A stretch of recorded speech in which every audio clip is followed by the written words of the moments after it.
এই মুহূর্তে সবচেয়ে বড় খবর, 12 নম্বর জাতীয় সড়কে বিপুল পরিমাণ গাঁজা উদ্ধার। বহরমপুর থানা পুলিশের বড় সাফল্য।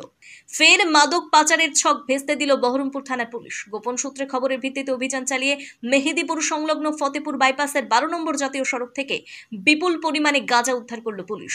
বহরমপুর থানার একটি বিশেষ টিম এই অভিযানে অংশ নেয়। সন্দেহজনকভাবে চলা একটি গাড়িকে আটক করে তল্লাশি চালাতেই উদ্ধার হয় গাঁজার প্যাকেটগুলি। তবে ঠিক কোথা থেকে এই মাদক এনে কোথায় পৌঁছে দেওয়া হচ্ছিল তা এখনো স্পষ্ট নয় বলে পুলিশ সূত্রে জানা গেছে। পুরো বিষয়টি খতিয়ে দেখতে ইতিমধ্যেই শুরু হয়েছে তদন্ত। অভিযান চলাকালীন কাউকে আটক করা হয়েছে কিনা সেই বিষয়ে এখনো কোনো সরকারি মন্তব্য পাওয়া যায়নি। তবে পুলিশ মনে করছে এই চক্রের সঙ্গে বড়সড় কোনো মাদক চোরাচালানকারী গোষ্ঠী যুক্ত থাকতে পারে।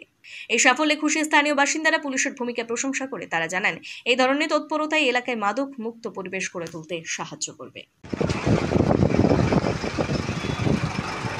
কি দাদা, এটা গাঁজা নাকি দাদা? গাঁজা নাকি?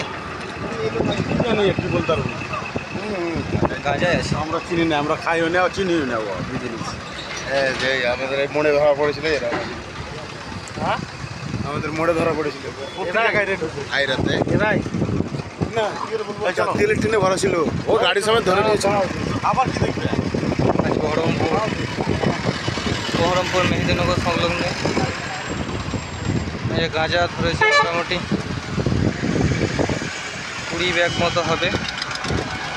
গাড়িতে করে নিয়ে যাচ্ছিল।